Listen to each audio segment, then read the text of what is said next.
हरियाणा में दरअसल मंत्रियों के विभागों का बंटवारा हो चुका है और सीएम नायब सिंह सैनी ने गृह, राजस्व और आबकारी समेत 13 विभाग अपने पास रखे हैं।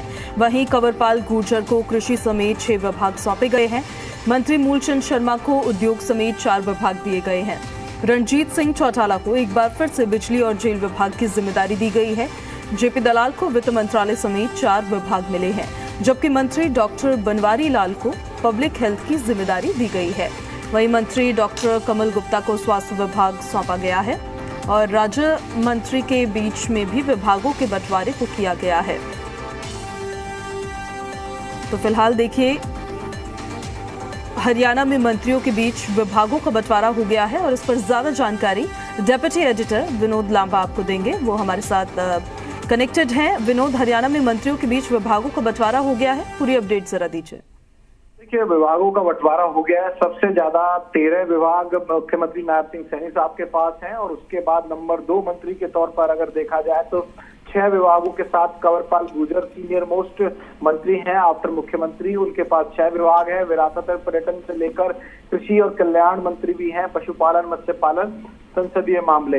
नंबर 3 के मंत्री की बात की जाए जिससे कद तय होता है। 6 विभाग के बाद मूलचंद शर्मा के पास 4 विभाग हैं, जिसमें कि इंडस्ट्री है, उद्योग एवं वाणिज्य, श्रम है, खाद्य नागरिक आपूर्ति और उपभोक्ता मामलों के साथ चुनाव संबंधित विभाग भी मूलचंद शर्मा के पास है।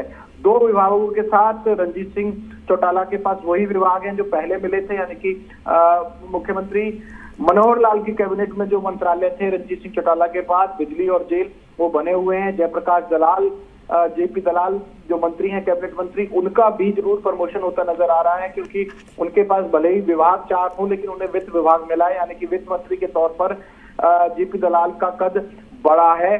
कद तो बड़ा है मूलचंद शर्मा का भी, उनके पास भी 4 विभाग हो गए हैं। इसके अलावा डॉक्टर बनवारी लाल की बात की जाए तो पब्लिक हेल्थ उनको दिया गया और महत्वपूर्ण विभाग पीडब्ल्यूडी, भवन एवं सड़क निर्माण, डॉक्टर बनवारी लाल के पास 3 विभाग हैं। इसके अलावा डॉक्टर कमल गुप्ता की बात करें जो 4 विभाग के साथ कैबिनेट मंत्री हैं। स्वास्थ्य है उनके पास, चिकित्सा, शिक्षा, अनुसंधान है, आयुष मंत्रालय उनके पास है और नागरिक उड्डयन भी काफी महत्वपूर्ण विभाग है, क्योंकि 2 एयरपोर्ट के सुचारू रूप से चलने की लगातार सरकार प्रयास कर रही है, चाहे करनाल का हो या फिर हिसार का इंटरनेशनल एयरपोर्ट की बात की जा रही हो। सीमा तिरखा की बात की जाए, अब राज्य मंत्रियों की बात कर लेते हैं और ये महत्वपूर्ण है जानकारी दर्शकों के लिहाज से। तमाम जो राज्य मंत्री हैं वो स्वतंत्र प्रभार है, यानी कि इंडिपेंडेंट चार्ज के साथ हैं। तो सीमा तिरखा दोनों ही शिक्षा की, यानी कि स्कूल शिक्षा की और उच्च शिक्षा, हायर एजुकेशन की मंत्री बनाई गई हैं। तो शिक्षा मंत्री के तौर पर सीमा तिरखा को भी अच्छा विभाग मिला है। महिपाल ढांडा की बात की जाए जो कि पानीपत ग्रामीण से विधायक हैं, राज्य मंत्री हैं, स्वतंत्र प्रभार, और उनको जो विभाग मिला है वो पंचायत मंत्री का मिला है। पंचायत मंत्री देवेंद्र बबली के पास विभाग था, लेकिन बीजेपी के अलग होने के बाद जिस तरह से कैबिनेट बनी, बीजेपी के तमाम विधायकों को एडजस्ट किया गया। महिपाल ढांडा पंचायत मंत्री और सहकारिता स्वतंत्र प्रभार हैं। असीम गोयल की बात कर लेते हैं अंबाला से। विसाब इस नई कैबिनेट में नहीं है, लेकिन असीम गोयल भी अंबाला से आते हैं। तो वहां जो राज्य मंत्री के तौर पर परिवहन मिला है, यानी कि रोडवेज मिला है, महिला एवं बाल विकास भी 2 महत्वपूर्ण विभाग असीम गोयल को मिले हैं। डॉक्टर अभय सिंह यादव नांगल चौधरी के विधायक हैं, पहली बार मंत्री बने हैं और असीम गोयल की तरह ही और महिपाल ढांडा की तरह ही डॉक्टर अभय सिंह यादव भी राज्य मंत्री बने हैं, इंडिपेंडेंट चार्ज, और पहली बार मंत्री बने हैं। सिंचाई और जल संसाधन मिला है। सैनिक और अर्धसैनिक कल्याण भी स्वतंत्र प्रभार के तौर पर संभालेंगे डॉक्टर अभय सिंह यादव। सुभाष सुधा की बात कर ली जाए तो शहरी स्थानीय निकाय मिला है जो इम्पोर्टेंट है नगर निगम के लिहाज से, और सभी के लिए आवास, हाउसिंग फॉर ऑल, ये भी विभाग सुभाष सुधा को मिला है जो भी राज्य मंत्री हैं लेकिन इंडिपेंडेंट। शंबर सिंह वाल्मीकि की बात की जाए तो राज्य मंत्री के तौर पर सामाजिक न्याय, अधिकारिता, अनुसूचित जाति, अनुसूचित जनजाति, पिछड़ा वर्ग कल्याण, अंत्योदय, यानी कि सबसे लास्ट का वो भी जो महत्वपूर्ण विभाग है स्वतंत्र प्रभार के तौर पर मिला है। मुद्रण और लेखन भी रहेगा। संजय सिंह की बात कर लें, राजपूत कोटे से मंत्री बने थे और राजपूत के तौर पर इस पूरी सरकार में पहला नंबर आया था संजय सिंह का। अब दोनों ही 14 से लेकर अब तक की बात कर ली जाए तो उनको भी महत्वपूर्ण विभाग दिया गया, पर्यावरण दिया गया है, वन एवं वन्य जीव प्रभार दिया गया। इसके साथ ही खेल मंत्री भी संजय सिंह होंगे, स्वतंत्र प्रभार। तो इस तरह से 14 मंत्रियों के बीच ये तमाम विभागों के बंटवारे हुए हैं। मुख्यमंत्री ने 13 विभाग अपने पास रखे हैं। उसके अलावा नंबर 2 मंत्री के तौर पर कंवरपाल गुर्जर साहब हैं। ठीक है विनोद, आपके पास मैं वापस लौट रही हूँ। हमारे साथ मूलचंद शर्मा जी भी कनेक्ट हो गए हैं। मूलचंद जी, विभागों का बंटवारा हो गया है और इस पर आपका क्या कहना है? पहला आपका क्या स्टैंड है? नहीं, मेरा यही कहना है, विभाग जो सरकार ने जिम्मेदारी दी है और जिम्मेदारी के साथ सभी मंत्री अपने विभाग में कार्य करेंगे और विभाग तो काम करना है, लोगों की सेवा करना है और जो कार्य दिया उसको पूरा करना है उस सबको। जी, पिछली सरकार में सर आपके पास परिवहन विभाग था, अभी उद्योग है, वाणिज्य, श्रम, खाद्य, नागरिक आपूर्ति और उपभोक्ता विभाग आपको दिए गए हैं। आपका विजन किस तरह से आगे का रहने वाला है? जो दिए हैं सरकार, जो दिए हैं उसको काम करेंगे। उद्योग है, वाणिज्य है, व्यापार है, अपना लेबर है, इस पे काम करेंगे। जो भी जानकारी हमें मिलेगी उस जानकारी के तहत काम करेंगे। जो लोगों के हित में काम बढ़िया हो वही काम करेंगे। विनोद लांबा जी भी हमारे साथ कनेक्टेड है। विनोद, अगला सवाल आप मूलचंद शर्मा जी से पूछ सकते हैं। मूलचंद शर्मा जी, मंत्री जी बहुत बहुत आपको शुभकामनाएं। कद बड़ा है, जिस तरह से हम आकलन कर पा रहे हैं। 2 विभाग हुआ करते थे आपके पास और उसमें 2-3 बाद में हायर एजुकेशन भी था, महत्वपूर्ण था, लेकिन अब जो सबसे इम्पोर्टेंट है कि आप इंडस्ट्री संभालेंगे, लेबर संभालेंगे, खाद्य नागरिक आपूर्ति संभालेंगे। तो कांग्रेचुलेशन टू यू मंत्री जी।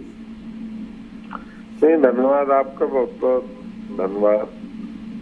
हम जो भी महकमा मिला है इस पे हम काम करेंगे। जो भी सरकार के, जो भी लोगों के, व्यक्ति के लिए जो बढ़िया होगा काम, उसी पे काम करेंगे। इंडस्ट्री के हिसाब से सर आपसे जरूर पूछना चाहूंगा, निवेश की बात होती है, इंडस्ट्रीज को बढ़ावा देने की बात होती है, किस तरह का विजन रह सकता है? हालांकि जो आपकी जो 14 से 19 से लेकर जो 24 तक की जो सरकार है उसमें वक्त बहुत कम बचा है इलेक्शन का, लेकिन सर आगे रोड मैप क्या है कि किस तरह से उद्योग को ज्यादा से ज्यादा दिया जाए और उसके साथ ही जो विभाग आपका लेबर है, यानी कि लेबर के जो हित हैं वो भी आपके हाथ में होंगे सर? लांबा जी, मैं उस औद्योगिक क्षेत्र से आता हूँ जहाँ शहीदार गुड़गामा औद्योगिक खबर है। समय की मर्यादा, समय बहुत कम है। चुनाव भी लोकसभा के चुनाव है, फिर विधानसभा के चुनाव है। हम चाहते हैं कि औद्योगिक क्षेत्र को ज्यादा से ज्यादा हरियाणा प्रदेश में बढ़ाया जाए और लोगों से ज्यादा रोजगार दिया जाए, लोगों और ज्यादा से ज्यादा औद्योगिक क्षेत्र में विकास किया जाए। सर ये पूरी जो सरकार है ये प्योर बीजेपी की सरकार है, क्योंकि इसमें ना तो जेजेपी के कोटे के कोई मंत्री हैं, उनका गठबंधन टूट चुका है, ना ही निर्दलियों को शामिल किया गया है। तो जो आपकी पार्टी है, जो आपकी सोच है, पूरा मौका मिलेगा सर तमाम मंत्रियों को काम करने का? मौका है, फ्री है, सब तो फ्री है, पर अपना पूरे स्वतंत्र है, काम करें, लोगों के हित में काम करें और सबको मौका मिला हुआ है, सबको मिलकर काम करना है। बहुत बहुत शुक्रिया मंत्री जी। धन्यवाद। बहुत शुक्रिया मूलचंद शर्मा जी हमारे साथ जुड़े हुए थे। विनोद हमारे साथ लगातार बने हुए। विनोद, ये जो मंत्री मंडल में जो विभागों का बंटवारा हुआ है, इससे संदेश किस तरीके का जा रहा है? अभी कमिंग लोकसभा इलेक्शंस भी है, फिर विधानसभा इलेक्शंस भी होंगे। देखिए, साफ तौर पे आप एक चीज समझिए कि जो पिछली सरकार थी उसमें इसमें एक मंत्री को छोड़ के रणजीत सिंह चौटाला, जो कि निर्दलीय विधायक होने के बावजूद भी मंत्री हैं और कैबिनेट मंत्री बने हुए हैं। इसके अलावा संपूर्ण तौर से ये तमाम मंत्री हैं, यानी कि 13 मंत्री इंक्लूडिंग मुख्यमंत्री, ये तमाम बीजेपी के हैं और बीजेपी की पाठशाला से पढ़कर ही ये विधायक बने, नेता बने और अब मंत्री बने। तो बीजेपी की पूरी छाप है इसमें। जेजेपी के पास जो मैं आपके पास वापस लौट रही हूँ विनोद। सुभाष सुधा भी हमारे साथ जुड़ गई हैं, राज्य मंत्री हैं हरियाणा से। बहुत स्वागत है सुभाष जी आपका। नमस्कार जी, आपका भी बहुत बहुत स्वागत जी। Thank you. जी जी बिल्कुल। मंत्रिमंडल में विभागों का बंटवारा हो गया है, आपका पहला प्रतिक्रिया क्या है आपकी पहली? देखिए, मैं सर्वप्रथम तो पूरे इस गठन का अपना आदरणीय प्रधानमंत्री जी का धन्यवाद करता हूँ, जेपी नड्डा जी का राष्ट्रीय अध्यक्ष, आदरणीय मुख्यमंत्री जी का, आदरणीय हमारे पूर्व मुख्यमंत्री आदरणीय मनोहर लाल जी का धन्यवाद करता हूँ, जिन्होंने ये मेरे पे विश्वास रखकर मुझे राज्य मंत्री बनाया। और साथ में ये भी कहूँगा कि मुझे लोकल बॉडी का भी मुझे पता लगा कि मुझे हिंदी विभाग दिया गया है, लेकिन मैं 101% लोकल बॉडी का मैं बहुत साल से मेयर भी रहा हूँ, मेरी वाइफ ही है, रह रही है लगभग 15 साल, 10 साल मैं रहा हूँ, लेकिन इसको 100% इसको बहुत सुचारू रूप से चलाएंगे। पहले भी बहुत अच्छे काम हुए, इसको अच्छा करने का प्रयास करेंगे। बहुत शुभकामनाएं उसके लिए आपको। और आपका आगे का विजन क्या रहने वाला है, ये भी जरा बता दीजिए। देखिए, विजन ये रहेगा, अभी तो आचार संहिता है, उसके बाद हम उसके ऊपर पूरी स्टडी करेंगे। एक मैं कहूँगा सिटी को हम पूरे एकदम क्या उसको लेंगे, मॉडल तौर पे लेंगे, किस प्रकार की वहाँ पर क्या कमी है, क्या है, किस प्रकार रोड का इंफ्रास्ट्रक्चर होना चाहिए, किस प्रकार लाइट व्यवस्था होनी चाहिए, जो भी मुस्तफी अच्छे पार्क कर सकती है, जो भी कर सकती है, हम बैठक करने का पूरा प्रयास करेंगे इसमें। अगला सवाल हमारे डेप्यूटी एडिटर विनोद जी आपसे लेंगे। सुभाष जी। सुभाष जी, बहुत बहुत मुबारक हो। दिल्ली में आपसे अक्सर मुलाकात हुआ करती थी, तो उस समय बड़े शांत और रह के अपना कार्य आप करते रहे, मंत्रिमंडल में जगह मिली, और उसके बाद जो लोकल बॉडीज का आप कह रहे हैं वो महत्वपूर्ण विभाग है, और हाउसिंग फॉर ऑल वो 2 महत्वपूर्ण विभाग के साथ, और सबसे महत्वपूर्ण मंत्री जी ये भी है कि दोनों ही विभागों की जिम्मेवारी स्वतंत्र प्रभार के तौर पे आपके पास है। जी जी सर, ऐसा है कि लोकल बॉडी और दोनों विभाग ऐसे हैं कि जो सिटी के लिए, जो शहरों के लिए बहुत जरूरी है, और बहुत बड़ा विभाग का इसमें कार्य होना चाहिए, तो इसमें बहुत ज्यादा लोगों की डिमांड भी रहेगी। इसको हम पूरा करने की पूरी इसमें कोशिश करेंगे। और ये विभाग ऐसा है कि इसके लिए बहुत बड़ा इसमें क्या मुझे इसमें बहुत मेहनत करनी पड़ेगी, क्योंकि जिस प्रकार से मोदी जी का एक सपना है स्वच्छ भारत के तहत पूरे शहरों को किस प्रकार से स्वच्छ रखने का कार्य करना पड़ेगा। तो ये बहुत सी चीजें हैं, रोड्स का, पार्क का, लोगों की डेली की रिक्वायरमेंट। मंत्री जी, एक कार्यक्रम जी मीडिया का जरूर मैं आपको लिंक भेजूंगा। सुनो सरकार हम चलाते हैं एक कार्यक्रम जिसमें जन समस्याएं उठाते हैं, और लोकल बॉडी से संबंधित, नगर निगम से संबंधित है कि सफाई की व्यवस्था। और दूसरा सवाल सर इसी से जुड़ा हुआ कि नगर निगमों के पास बजट की अक्सर कमी होती है और हाथ खड़े करते नजर आते हैं नगर निगम। नहीं, ऐसा कुछ नहीं होने देंगे। देखिए, प्राइस जिस प्रकार से मैं कहूँगा हमारे जो सफाई मित्र है, जो कार्य करते हैं, इनका किस प्रकार से हमने सैलरी की व्यवस्था करनी है, एडवांस किस प्रकार से इनको देना है, इसके लिए मैं कहूँगा इसके लिए कहीं भी हम दिक्कत नहीं आने देंगे, बजट की पूरी व्यवस्था करेंगे।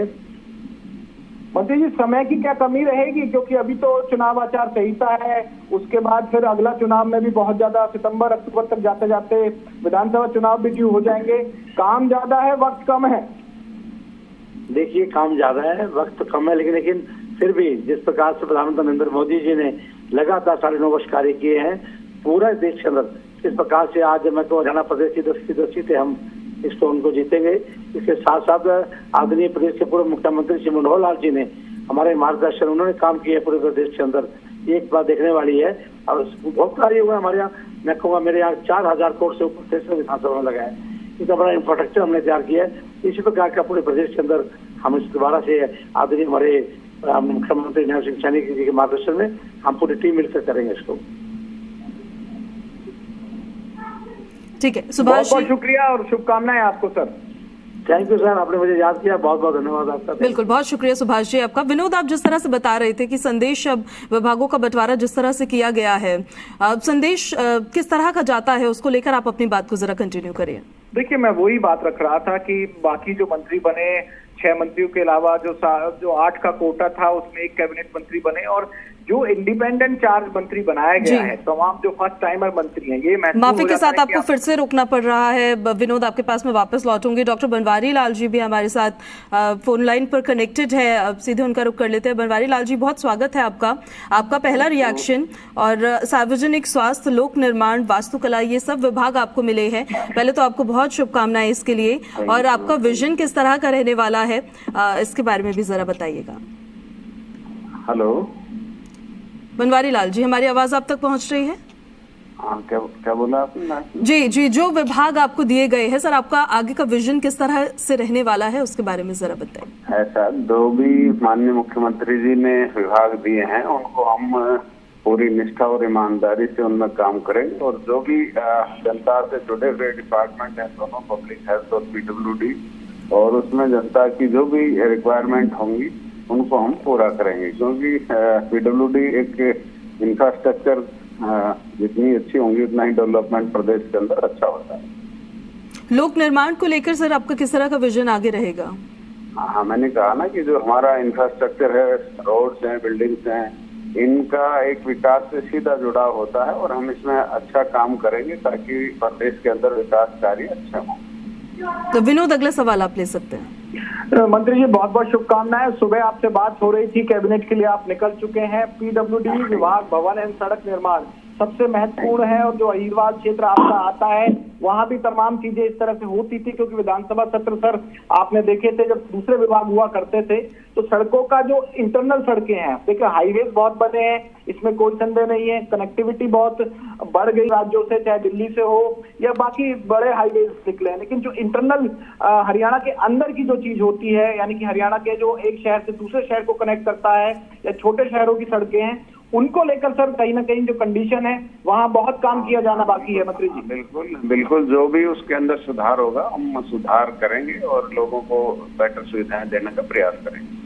आप पढ़े लिखे व्यक्ति हैं सर, पढ़े लिखे मंत्री हैं, आपकी परफॉर्मेंस पहले विभागों में भी देखी है, क्या समय की कमी तो नहीं पड़ेगी? क्योंकि चुनाव बहुत दूर नहीं है अगले विधानसभा के 2024। देखो वो तो आपकी बात ठीक है, समय तो कम है, लेकिन इस जो बचे हुए समय में ही हम प्रयास करेंगे कि ज्यादा से ज्यादा रिजल्ट देने का प्रयास करें। पब्लिक हेल्थ के लिए सर कोई विजन?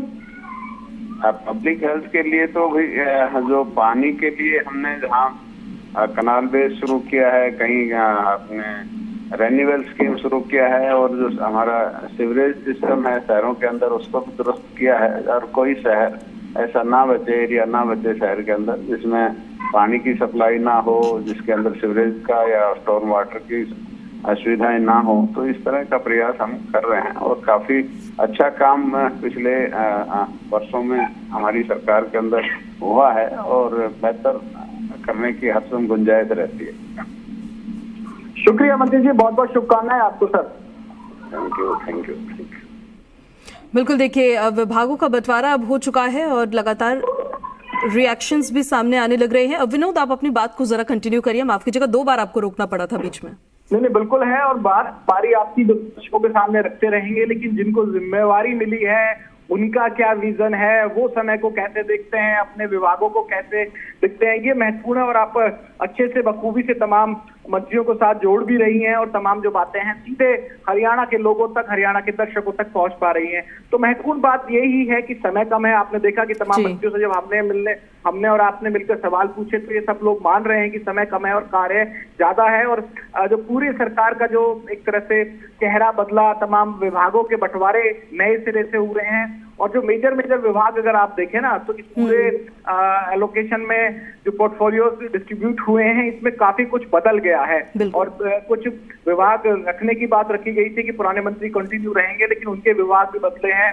चाहे आप जेपी दलाल की बात कर लीजिए, चाहे आप कंवरपाल गुर्जर साहब की बात कर लीजिए, जो अभी जुड़े हुए थे डॉक्टर बनवारी लाल के साथ जो हम बातचीत कर रहे थे। तो ये तमाम जो वित्त मंत्री के तौर पर जेपी दलाल साहब के पास तमाम विभागों का जो खजाना है वो मौजूद रहेगा।